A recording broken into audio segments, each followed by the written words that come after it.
All right. Hello. I am Lily, and today I'm going to be talking about the functional movement screening.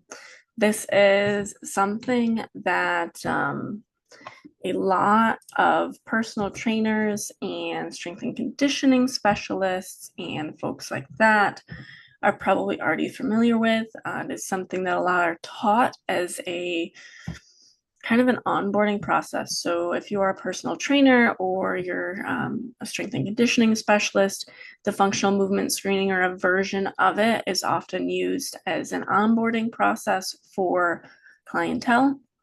And it's taught in a lot of the personal training textbooks and things like that as something that is a really good way to determine those who are at risk of injury and those who need specific things, so improvements in mobility, stability, and things like that. So, what is it? First of all, let me get this to work. Functional movement screening, as I mentioned, is a screening tool. And now, if you go to the I think it's Functional Movement Systems website, they will claim that it is not used as a tool to identify injury and that it is not a test. But that is what it was originally claimed to do. It was developed by Gray Cook and Lee Burton, both of whom I believe were PhDs. Not super important. But it consists of 7 total movements that the subject is supposed to perform. They're graded from a score of 0 to 3. 0 is you can't do the movement at all without pain. 1 is you can't do it even with compensations. 2 is you're okay at it. And 3 is you're doing it perfectly. So a perfect score would be 21. And then this cutoff range of what is acceptable, pass or fail, depending on the research you're looking at and depending on who you're asking, is normally 13 or 14. There have been proposed cutoff points at like 10, 11, even as high as 20. And so this screening tool was used very quickly, very well adopted in sport populations, tactical populations, personal training, as I mentioned, and even physical therapy. So I've got a little cutout from the original movement assessment here, and you'll see 4 of the tests. So one is the hurdle step. You're supposed to be able to step over this hurdle without shifting your shoulders, or I think you're really not supposed to rotate your trunk very much, which he's doing anyway in this photo. And then you've got the inline lunge as well. And so these were all claimed to be basic fundamental movements that everyone should be able to do perfectly. And if you can't do these, typically it was seen as, you've got compensatory patterns either due to muscle imbalances,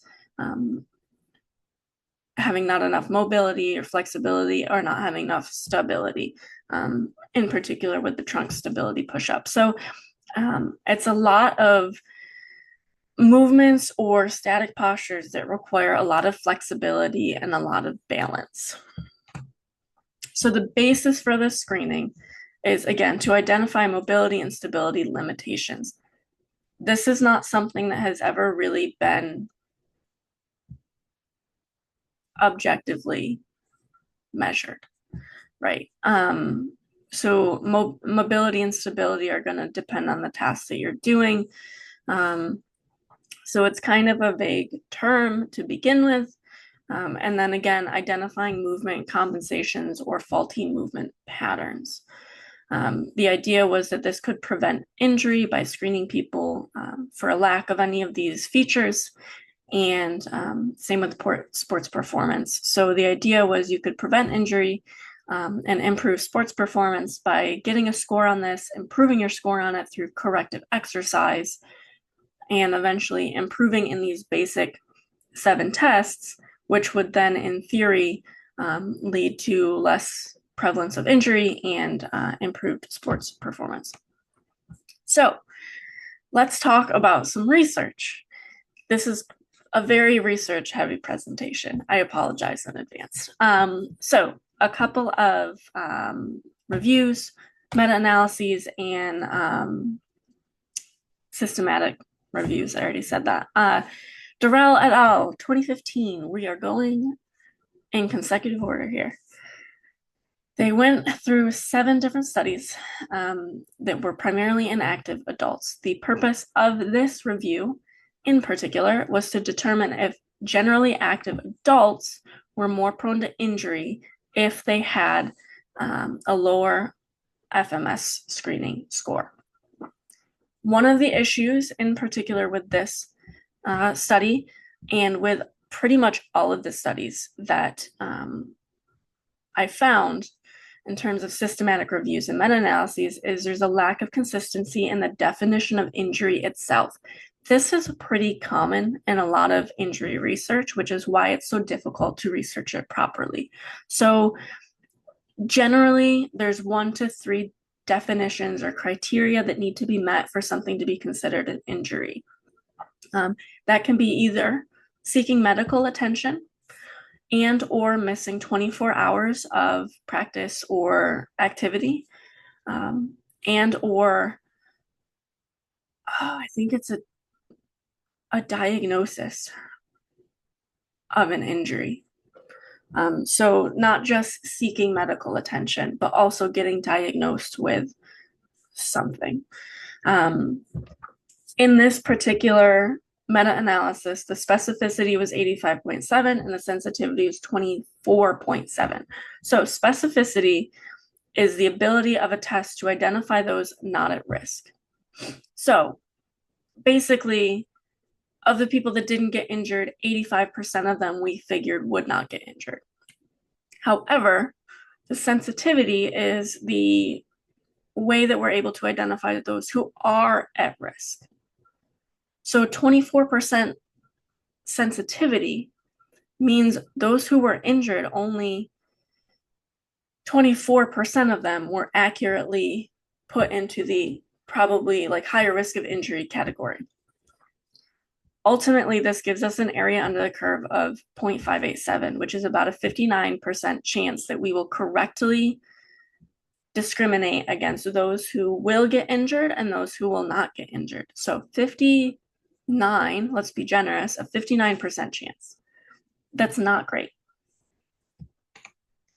Moving on to Bonazzo, 2016, this had a lot more studies and it covered a couple more things. So they covered the reliability, which is how much agreement between different people and retesting there is. So there's 11 studies for that, 9 studies regarding the ability of the functional movement screening to predict injury, and 5 for validity, which is, are we actually testing the thing that we think we're testing? So in this particular one, all of the injury criteria for the 9 studies were either missed time of some amount or they required medical attention. So that was their definition of injury. Reliability was pretty good, so over 70% for both inter and intra-rater agreement. So again, this is 70% of the time or more. 2 individuals who are performing the test or giving this test out, they will agree with the score that another person gives the same subject. Or if you have the same person do the test twice, they will agree with their scores both times as well. The odds ratio, which is basically, what are the odds that someone who scores below a 14 on this will get injured versus someone who scores above a 14, was 2.74, which is pretty high. However, there was also really high heterogeneity in this, so there was a huge range. So I've got 1.01, which is virtually no difference, to 11.67, which is huge, huge, huge, huge. Now, the 11.67 was kind of an outlier. They did a forest map on it. It's not even on there. It is so far over that it's not, it's just a huge statistical outlier. So you end up with a 2.74. Some of the studies that were used for injury prediction did not actually approach statistical significance, though. So it's really tough to make a good call on this. So that 2.74 looks really good because we're thinking you're almost 3 times as likely to get injured. However, there's so many confounding factors and there's so much heterogeneity that it's difficult to take that number and say, yes, we absolutely can say that you have a higher risk. The concerns with validity, this is the main reason I wanted to include the study, because there's a couple of kind of workarounds to the functional movement screening that are somewhat concerning. They took individuals who have never done the FMS before, they gave them the test, they rated them, and then those who were giving them the test told them specifically what they were looking for in order to get a score of 3 in this test. They immediately did better. So beyond the fact that a lot of these movements are considered skilled movements, right? They require some coordination. They also require that the individuals know what's being looked for. If you just tell them to put a dowel on their back and lunge while keeping their torso upright, it's not as much information as here's what I'm looking for how your knee is aligned, how your ankle is aligned, how upright your torso is, the fact that you're not leaning. All these things give people the opportunity to acutely fix the issues that they're having. Beyond that, fatigue did not impact the scores of the functional movement screening at all. Fatigue is something that we do know is directly related to injury risk. If you cannot find a difference between those who are fatigued and not fatigued in a screening test for injury, you're leaving out an entire variable. All right, so Morin et al., 2017, moving on. 24 studies across various sports, including both youth and adult sports, as well as military and police personnel. If you look at functional movement research, there is a lot of research involving the military and police, as well as firefighters. The concern with some of this is just the risk of bias is really high, and oftentimes the sample size is very small. And that is generally an issue with exercise science in general, so it's something to just always keep into consideration. But again, lack of consistency in injury definition. However, one thing that was very interesting about this is, in particular, there was strong evidence of a small association between functional movement screening scores and injury in one of the studies that they found, which was male, specifically military personnel. So in the studies that included female military personnel, this association was not found. The risk ratio was 1.47. So when we're looking at risk ratios, 1.47 would imply a 47% increase in injury risk. However, it's also important to note in epidemiological studies, typically anything under 1.5 is not considered significant clinically, because it's very much still within that realm of pure chance. So again, very small association, something to at least consider, but not enough to hang our hat on in terms of using the functional movement screening as a way to screen for injury risk. So all the other groups were either unclear, limited, or conflicting evidence, and the odds ratio and the risk ratio for some of the studies were under 1. So if you scored a lower if you had a lower score on the functional movement screening, you were actually less likely to get injured. This has come up a couple times. It is by no means the majority of the tests, but they do exist, which shows you this very, very wide range of outcomes that we get when we're testing functional movement screen and injury. Santos-Bunn et al. 2018 had 20 studies, so another really nice large study with athletes of various sports, both youth and adult, military police personnel again, as well as just generally active students. So this is a little bit more related to general population. And again, lack of consistency in injury definition. They did stratify this though. So the stricter definition, so ones that had 3 criteria to meet to be considered an injury, led to a smaller risk ratio. But with all of them included, your average risk ratio was about 1.51. So again, now we're starting to approach clinical significance, but we're right on the edge there. And again, we had some odds ratio and risk ratio that were under 1. So we've got things all over the board.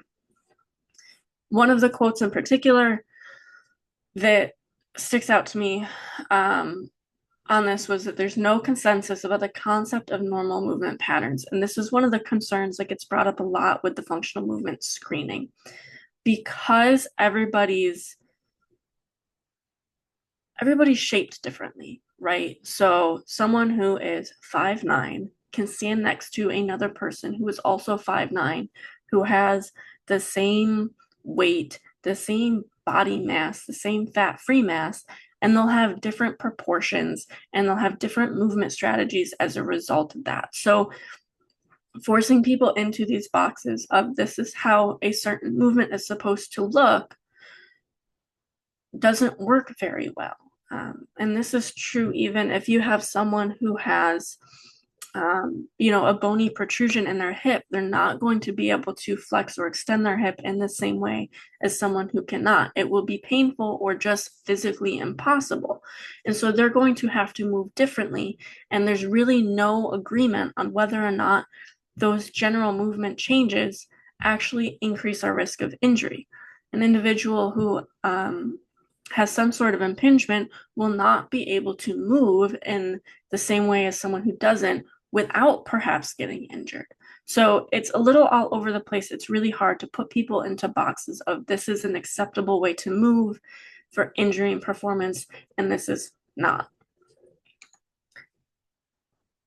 Final one, Moore et al. 2019 included 29 studies. So this is the largest systematic review, and it included athletes in particular of various sports, and this included youth athletes, adult athletes, as well as senior athletes. And once again, go figure, a lack of consistency in injury definition. This is not to say that it is because these studies were poorly designed. It is just a limitation of exercise science. We have small sample sizes. Injury cannot be defined in the same method with everybody, right? An injury that just requires medical attention could be, man, I really felt something pull in my shoulder and I'm not sure about it. And then you feel fine 3 hours later, but it's still considered an injury. And then you have folks who, maybe they were out for 2 weeks because of an injury, but the cutoff for injury was being out for 3 weeks. It's all over the place. There is no one specific definition of it, and it makes this research very difficult. But beyond that, once again, we're seeing different levels of sensitivity and specificity. The most accurate was actually for rugby athletes. There's not, a ton of other research to back this up, but it's something that's interesting and maybe worth looking into in terms of maybe the functional movement screening is uniquely useful for rugby athletes, but we're still looking at a 60% sensitivity. So we're, 6 out of 10 people who are at risk of injury will get caught by this, and 70% specificity, which is just to say that, those who aren't going to get injured are not going to have a lower score. So one of the things that's really interesting, though, in particular about this study is because they did stratify by age, is the functional movement screening is not very indicative of injury risk in younger athletes. And this is kind of a little show to what the functional movement screening struggles with, because they are fairly specific movements that require some amount of coordination. Some of the subjects in this meta-analysis were 13, and they don't have as developed motor skills as adults do. So, if they can't stand in a lunge without losing their balance, that may be a coordination issue, but it may not necessarily be associated with injury, depending on what they're doing. So again, there's skill involved with the functional movement screening, that may not be relevant to specific populations. And then again, even with the rugby athletes, the average effect size was pretty small, and the authors themselves said it was unlikely to be clinically meaningful. So just because we do have a difference between our group that scores over 14 and our group that scores under 14, if those differences are very small, it's not enough to actually be meaningful and impactful. So it's not something that is necessarily useful in practice. So now that we're done with all the fun research stuff, there are some strengths of the functional movement screening. Reliability is pretty freaking good, right? So generally people are going to get the same scores no matter who gives them the test on what day. And if it's the same person giving them the test, if they actually improved from test to test, it will probably show that. It won't be error. There is some error, but it's not awful. Beyond that, minimal equipment is required. You need the little hurdle thing and a dowel, and that's kind of it. So that's really easy, and it doesn't take very long. And again, it does provide objective scores. So having something written down is kind of nice when we're looking at ways to track improvement on things. That being said, again, you can teach to that test. So you kind of need to test it multiple times after you introduce them to it, or you need to start by telling them exactly what you're expecting from them. And then, relatively speaking, we do have high specificity. So for those that do really well on this test, yeah, they're probably a little bit less likely to be injured. The effect size is not that large, and there's a huge range of what's the word I'm looking for? There's a very large range of outcomes here. So just because someone scores a perfect score on the functional movement screening, obviously that will not rule out all injuries. However, they may be at a slightly lower risk of injury, depending on how we're defining it. On the other side of the coin, we have the weaknesses. So the reliability goes down with people who are inexperienced. So the cutoff is generally 100 tests. So someone who has walked someone through this test and rated this test over 100 times is generally more reliable. That's not that surprising. However, the movements are very specific, right? They're highly specific. They are somewhat skilled and require some coordination, which may or may not be relevant to whoever is taking the test. So there's a decent amount of upper body stuff in this test. And for lower body athletes like runners, track and field athletes, soccer players, etc., because we're just taking all the tests that we've done and mushing them together into one lump sum, there's no weighting involved in the tests. So lower body athletes versus full body athletes still get the same score, and that cumulative score may not necessarily be a good indicator of their strengths and weaknesses in the sport that they're playing. And as I mentioned, you can teach to the test, so it can artificially change how you score. The very low sensitivity is a concern. The idea is that this test should be able to show us who is at higher risk of injury, and it doesn't necessarily do a very good job of that. It misses a lot of people that may actually be at a higher risk of injury for other reasons. It doesn't actually really test strength to any meaningful extent. I suppose with older adults, you may be able to test strength by the lateral lunge because it is a more strenuous body weight movement, but your average active individual is probably going to be able to do a body weight lunge without much trouble in terms of strength. And the predictive validity is very low as well, which we highlighted earlier. So unfortunately, it's very difficult to use this on its own or even in a battery of tests to meaningfully separate people into a high risk category and a low risk category. You risk putting people who are at high risk of injury into the low risk of injury category, and you have some chance of putting people that are in a low risk category artificially into a high risk category.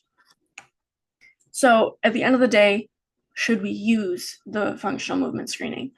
Based on the 5 systematic reviews and meta-analyses that I covered, all of them suggested that this is probably not worthwhile. And not necessarily because it's a bad thing to do, but just because it is not very valid. There's too much, there's too much variability in this, and the effect sizes are just very small. And so unfortunately, we don't really have any high quality evidence that actually suggests that there is a way to determine injury risk with the functional movement screening to any meaningful capacity. There is also, again, the claim that this can improve sports performance. And again, there's really not a huge link between that as well. One of the concerns is in individuals that had previously ruptured an ACL, they were able to score very highly on the functional movement screening, even though they were still considered high risk due to their previous ACL injury. So we do know that previous injuries are strongly linked with future injuries. So if you have torn your ACL before, there's a higher risk that you can tear it again. But the functional movement screening is not good at catching people who have been previously injured, especially if they have been rehabilitated. So we're missing, again, that chunk of high-risk individuals that can be put into the low-risk category. And on the other side of that, you do have the concerns regarding failing scores for active individuals. So even a lot of high-level athletes can score very, very poorly on this screening tool.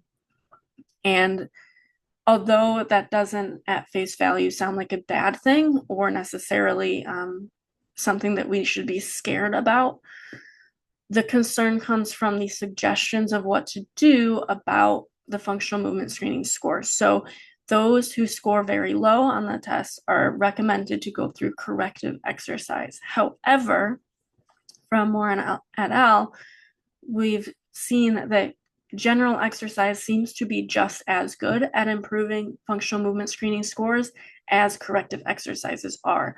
So by taking folks who are already very athletic and very fit and failing them on this test, we are sequestering them to corrective exercises and kind of telling them it's too dangerous for you to partake in these other activities, when those other activities could actually be very beneficial to them.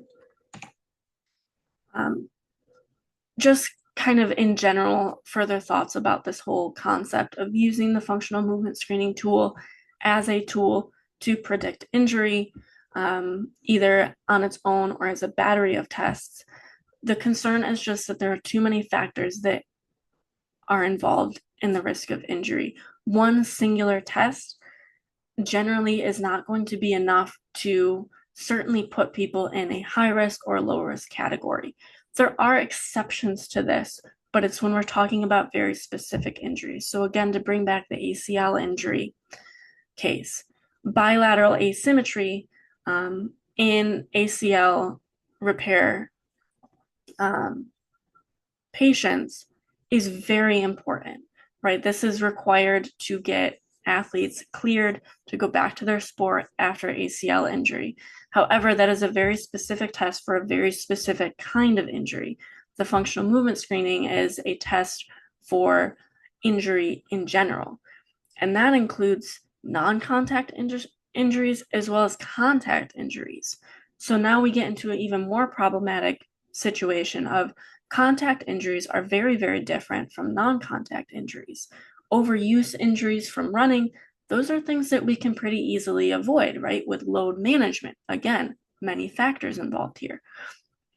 But being able to predict whether or not someone is going to get a concussion or break a clavicle when they come into contact with a full-grown human going full speed directly at them is really difficult to predict.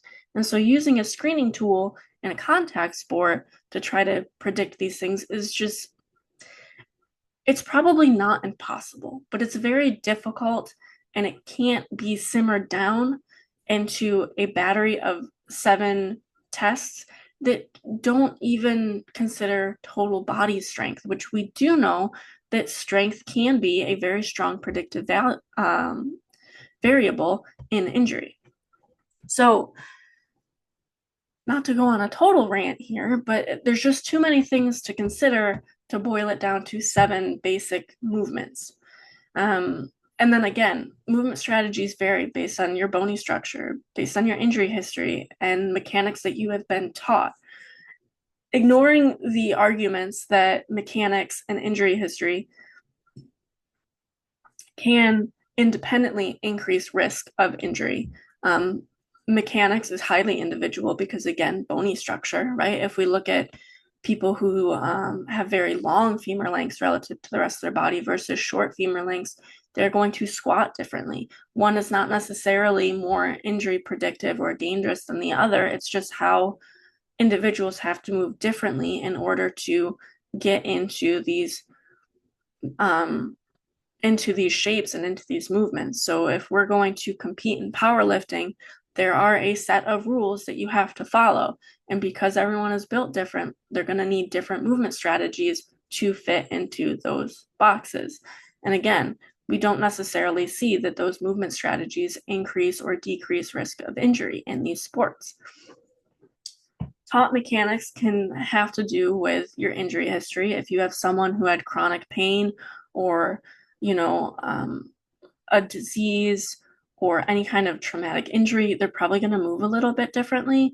And outside of a couple different things that absolutely can be linked to injury risk, again, within a multifactorial risk of injury, it's so hard. It's so hard to be able to say, yes, this individual variable is going to independently and significantly increase your risk of injury. But beyond that, if we take this outside of the sporting context and we're thinking as personal trainers, as strength and conditioning coaches, using a functional movement screening as your onboarding process of, okay, what do we need to work on, is totally ignoring the independent goals, both progress and outcome goals of an individual. Normally, someone coming in for a personal trainer is not necessarily thinking, I need to increase my shoulder range of motion, but more so, I want to get generally more fit. I want to get stronger. I want to lose weight. I want to be able to pick up my grandchild off the floor and carry him somewhere.